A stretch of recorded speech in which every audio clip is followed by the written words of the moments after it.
Judulnya revolusi. Memang judulnya revolusi. Kenapa? Apa yang terjadi di Indonesia pada awal itu memesona dunia. Indonesia menjadi sebuah negara yang dipercakapkan di dunia. Kenapa? Bayangkan sebuah bangsa yang sangat multikultural, punya suku bangsa yang kita semua tahu begitu heterogen, mampu membentuk sebuah identitas kebangsaan yang berseberangan dengan nasionalisme yang ada di Eropa. Yang di sini hampir semua mencerminkan identitas latar belakang. Berbahasa sama menjadi bangsa. Beretnis sama menjadi bangsa. Indonesia berbahasa beda-beda jadi satu bangsa.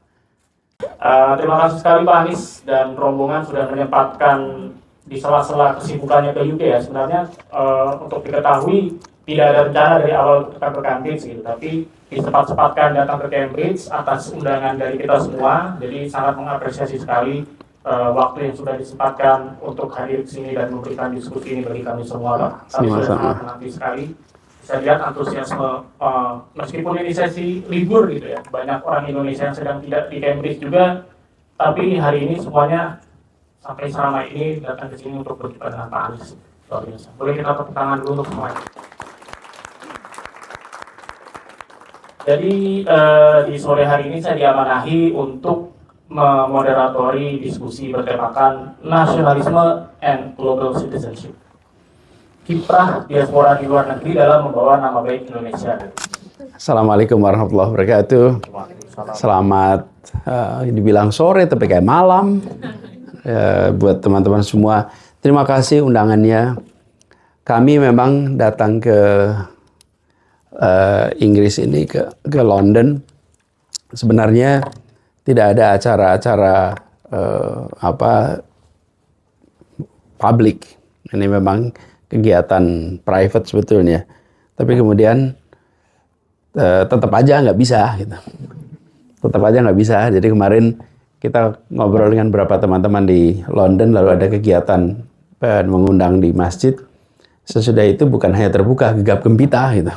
Jadi teman-teman dari Cambridge undang. Saya dikontak Mas Aji. Aji mana Aji di sini? Dia yang tanggung jawab tuh.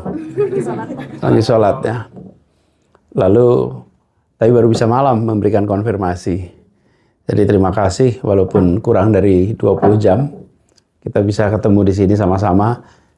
Dan saya sampaikan pada semua, saya pun dulu pernah merasakan in your position, ketika berada di pengasingan itu, ingin sekali bisa jumpa dengan seseorang yang baru datang ke tanah air. Walaupun digital kita tersambung, tapi tatap muka tak bisa mengalahkan tatap screen.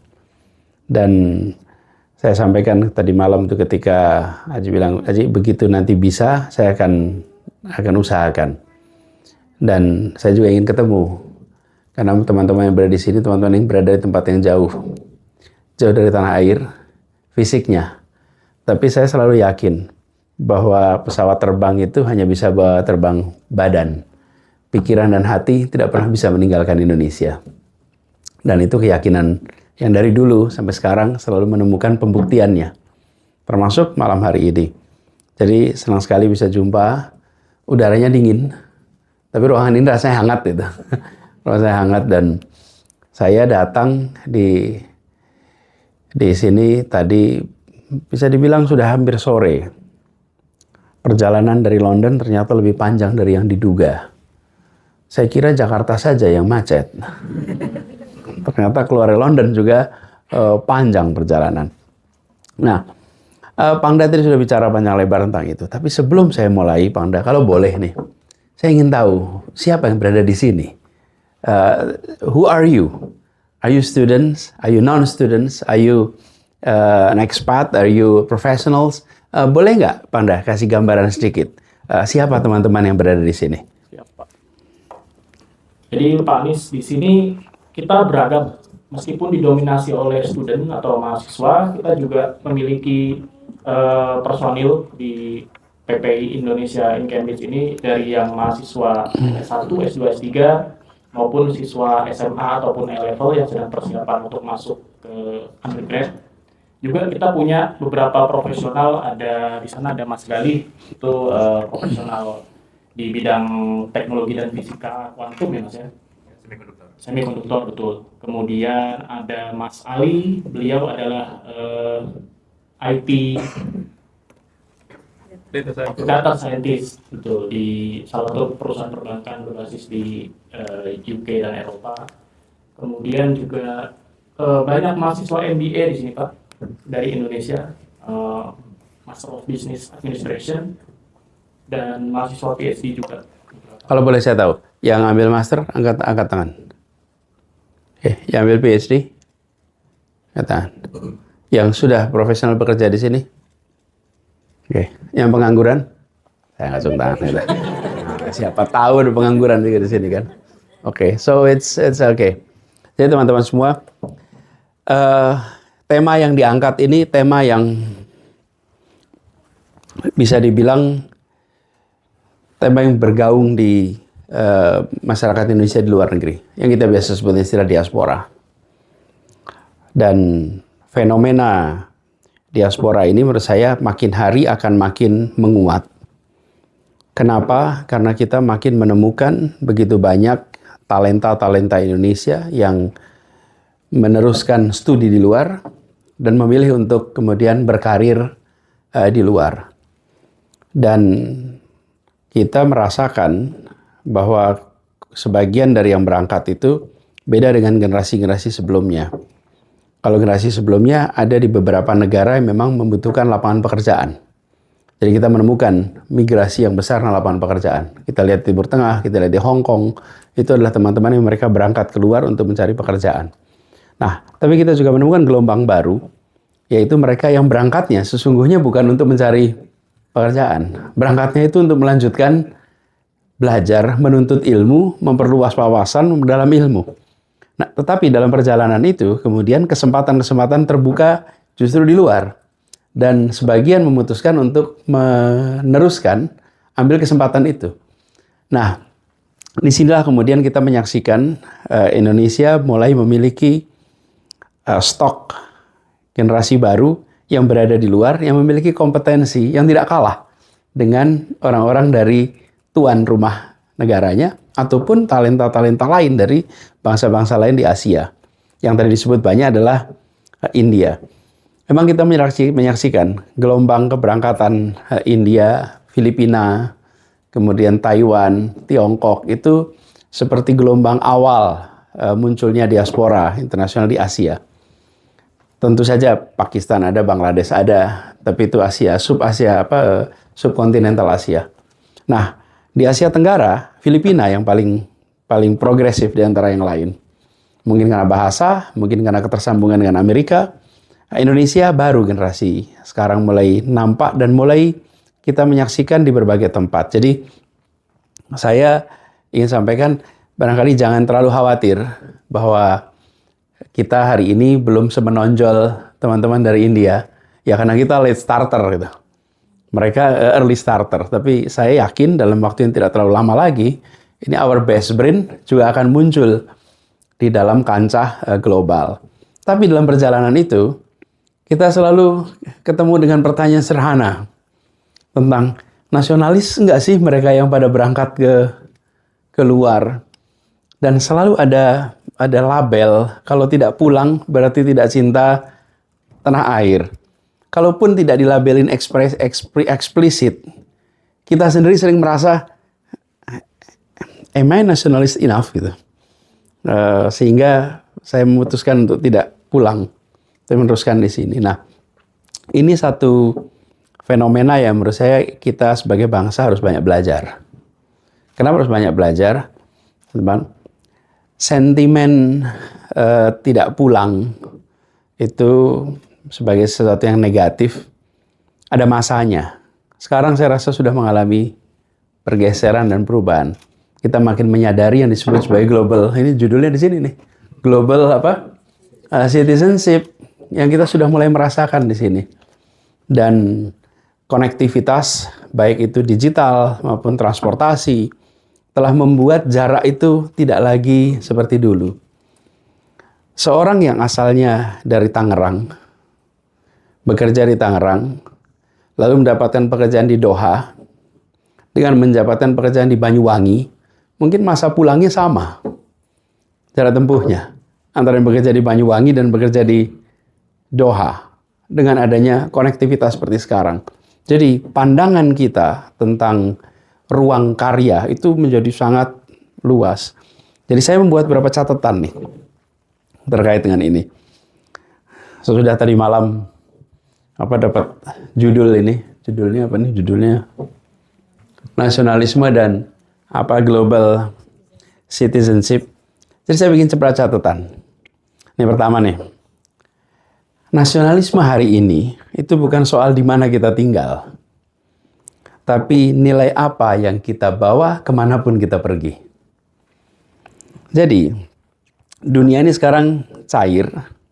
Dan identitas nasional itu tidak lagi diuji dengan berada di dalam negeri. Tapi diuji ketika berada di ruang global. Di mana itu? Di kampus, di lab, di pasar ide. Disitulah sesungguhnya yang disebut sebagai nasionalisme, reputasi bangsa itu dibangun.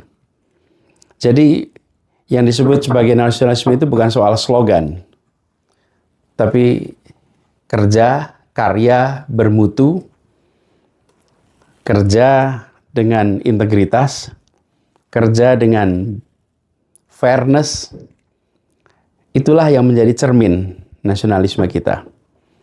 Jadi global citizenship dalam hemat kami itu tidak bertentangan dengan nasionalisme. Tapi dia bertentangan dengan nasionalisme yang sempit.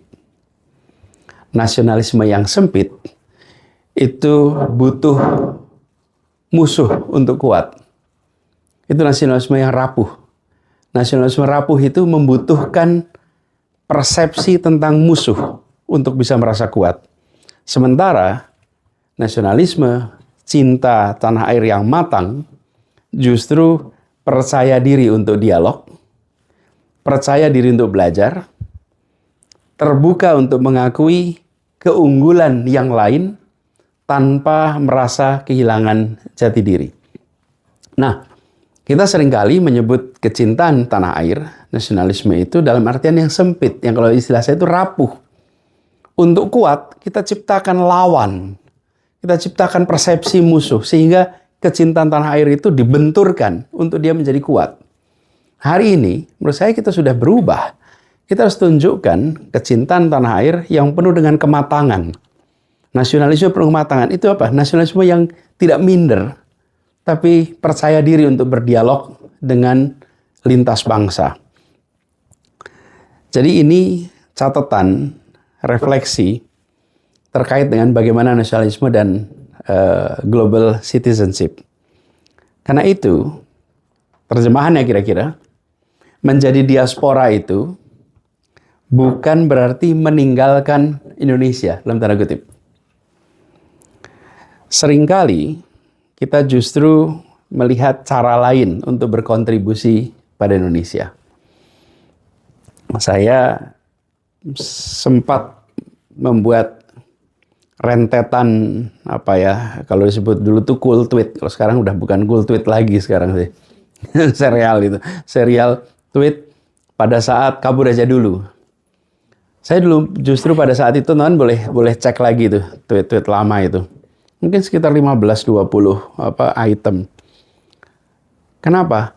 Saya itu merasa kita kekurangan orang Indonesia di gelanggang internasional. Kekurangan sekali. Lihat badan-badan global. Apakah itu yang di bawah PBB, apa itu di luar PBB? Mana nama Indonesia? Jadi kalau ada anak-anak Indonesia yang bisa berkiprah di gelanggang internasional, kita harus support. Mereka lah yang akan membawa nama baik Indonesia di gelanggang internasional. Dan kita butuh itu. Kita kekurangan. Ketika kita menyaksikan nama-nama India, nama-nama Filipina, nama-nama Jepang, Tiongkok.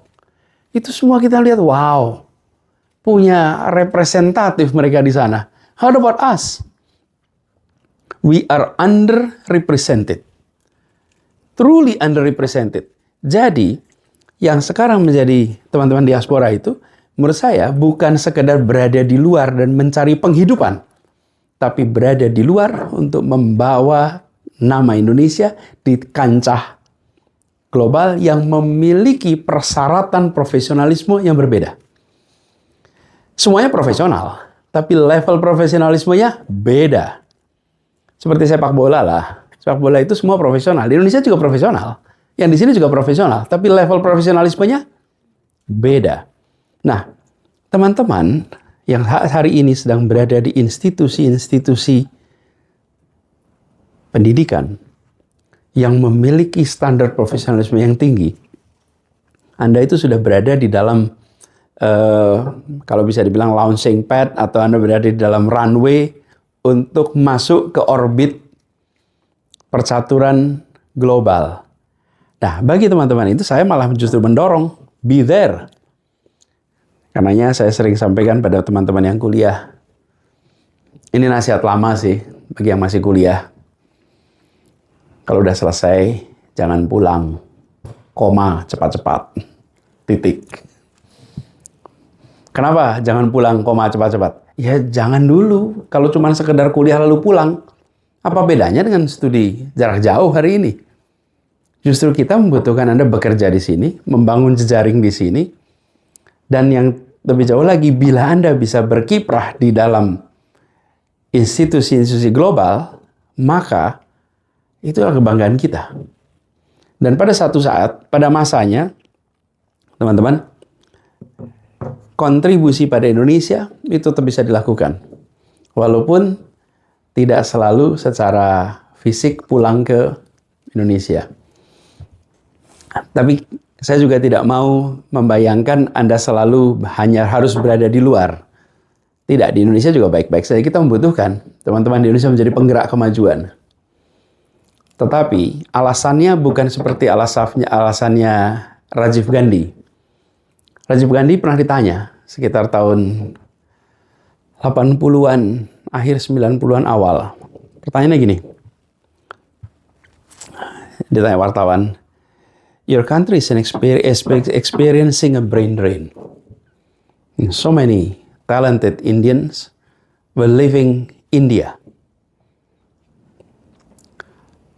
How would you comment about that? Terus kata Rajiv, it is better to have brain drain than brain in the drain. Kata dia, as long as our country is considered as drain, they're not returning. So we need to get our act together. We need to fix India. If we can fix India, they will return. Kira-kira gitu argumennya. Nah, kalau saya memandangnya bukan sekedar we will fix Indonesia. Yeah, we have to fix a lot of problems in Indonesia. Kita stok masalah cukup sekali. Kita nggak kekurangan masalah itu. Tapi kalau saya melihatnya konteksnya bukan fixing Indonesia so that you can return. Karena menurut saya hari ini, we need more Indonesians abroad, itu justru untuk membawa Indonesia dalam kancah pergaulan global. Yang di dalam negeri kita harus bereskan.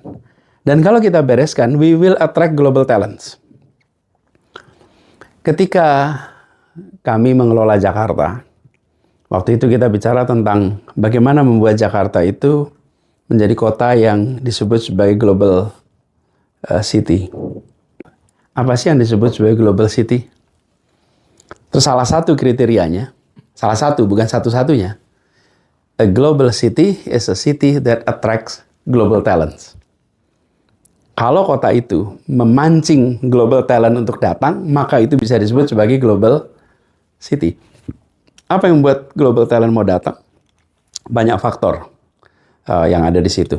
Tapi kembali kepada apa yang kita mau bahas hari ini, teman-teman. Saya melihat bahwa ke depan yang perlu dikerjakan justru more of you yang hari ini belajar berada di dalam orbit profesionalisme global. Nah, sambil jangan lupakan Indonesia. Nah, cara tidak melupakan Indonesia itu banyak sekali. Dan cara untuk kontribusi pada Indonesia itu banyak sekali.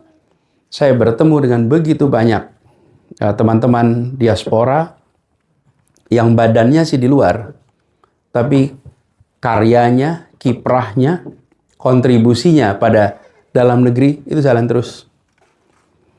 Jalan terus. Dan itu dalam bentuk gagasan, dalam bentuk karya, dalam bentuk inspirasi, yang mencerminkan kepedulian kepada Indonesia. Bahkan pada teman-teman yang kuliah di luar, saya sering anjurkan, ini udah lama sih, tapi saya ulang aja di sini. Tolonglah buat rekaman-rekaman singkat, cerita Anda di laboratorium, cerita Anda di ruang kuliah, cerita Anda di kampus, rekam, kirim kemana? Kirim ke sekolah tempat Anda dulu berasal. Kirim ke sekolah, kirim ke guru-guru sana. Supaya apa? Supaya jadi inspirasi bagi anak-anak kita di sana. Jadi kontribusi itu as small as an inspiration. Apalagi kalau bisa jauh lebih besar itu. Kenapa teman-teman? Yang sering hilang di ruang kelas kita itu bukan pengajaran, bukan pendidikan, tapi inspirasi. Itu yang sering hilang di ruang kelas kita. Dan inspirasi itu datangnya dari mana? Ya inspirasi itu datangnya dari interaksi. Nah kita harus menjadi salah satu pihak yang memberikan inspirasi itu. Jadi kontribusi kepada Indonesia itu banyak sekali bisa dikerjakan. Dan dari observasi kami terhadap diaspora berbagai negara, institusi-institusi besar itu, di mana di sana berada diaspora, mereka bisa membawa program, membawa kegiatan kembali ke home country-nya. Lebih banyak dibandingkan ke negara-negara lain. Nah, Indonesia akan mendapatkan benefit itu. Kalau kita punya lebih banyak lagi pelaku-pelaku Indonesia di kancah global. Nah, lalu teman-teman, kita juga menyadari bahwa di dalam negeri punya PR yang nggak sedikit, teman-teman. Barangkali teman-teman lebih mengikuti dari sini, karena melihatnya dari jauh. Mungkin teman-teman kalau pengalaman saya, ketika saya berada di luar Indonesia, bekerja di luar Indonesia, belajar di luar Indonesia, saya justru mendapatkan gambaran tentang lebih baik tentang negeri kita. Seperti rumah ini aja, ruangan ini, gedung ini. Ketika saya berada dalam gedung ini, saya tidak punya bayangan seperti apa bentuknya. Tapi ketika saya keluar, saya dapat perspektif seperti apa sih sesungguhnya bentuk gedung ini.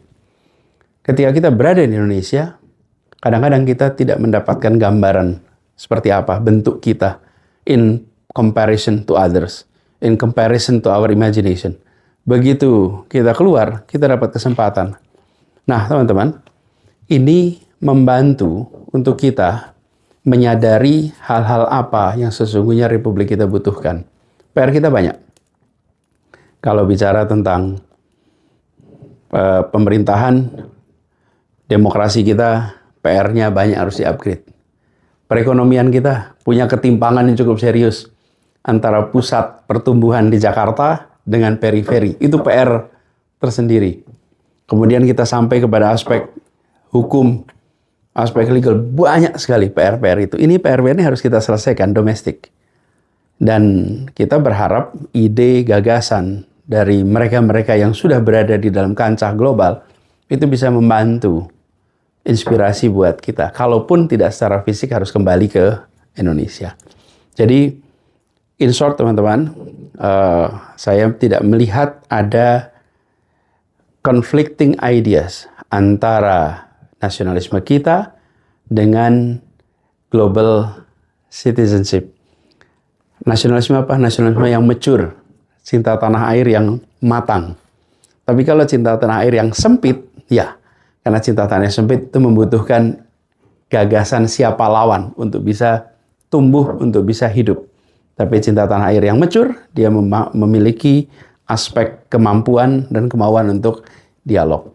Saya ingin teruskan sedikit sebelum saya akhiri pembukaan ini. Pada saat Republik ini didirikan, begitu banyak anak-anak muda Indonesia yang sesungguhnya dapat pengalaman pendidikan global. Dan pulang itu dengan perspektif yang sangat terbuka. Sama sekali tidak sempit. Sama sekali tidak sempit. Sangat terbuka. Dan mereka membawa gagasan-gagasan baru itu sehingga menjadi Indonesia. Yang teman-teman, barangkali kalau teman-teman sempatkan belajar, ada satu buku saya mau rekomendasikan, judulnya Revolusi, teman-teman. Kalau boleh Anda beli buku itu. Terbitan dari Belanda, aslinya bahasa Belanda, sekarang sudah terjemahkan bahasa Inggris. Judulnya Revolusi. Memang judulnya Revolusi. Kenapa? Apa yang terjadi di Indonesia pada awal itu memesona dunia. Indonesia menjadi sebuah negara yang dipercakapkan di dunia. Kenapa? Bayangkan sebuah bangsa yang sangat multikultural, punya suku bangsa yang kita semua tahu begitu heterogen, mampu membentuk sebuah identitas kebangsaan yang berseberangan dengan nasionalisme yang ada di Eropa. Yang di sini hampir semua mencerminkan identitas latar belakang. Berbahasa sama menjadi bangsa. Beretnis sama menjadi bangsa. Indonesia berbahasa beda-beda jadi satu bangsa. Bersuku beda-beda jadi satu bangsa. Dan bisa mensepakati sebuah bahasa bersama namanya bahasa Indonesia. Ya, Inggris sudah keluar dari EU. Udah 10 tahun ya sekarang. Keluar dari EU. EU itu berapa negara? Berapa membernya? 27. 28 atau 27? Bahasa resminya apa EU itu?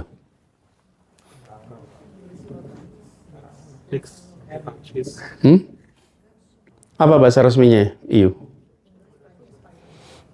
Inggris, Prancis, Spanyol. Yang Porto mau nggak tuh? Teman-teman, bahasa resminya 23 bahasa. Oke? Saya kalau bicara di EU, saya sering sampaikan, kalau Anda mau belajar tentang kematangan di dalam bernegara dan berbangsa, datanglah ke sebuah negeri yang paling ujung sana, namanya Indonesia. Oke? Memiliki kemampuan untuk menyepakati sebuah bahasa, dan bahasanya bukan bahasa yang mayoritas. Teman-teman, jangan ngomong sekarang. Anda imajinasikan di tahun 30-an, tahun 40-an. That is genius. Itu genius. Siapa yang genius? Ya mereka-mereka yang mendapatkan exposure pada gagasan global.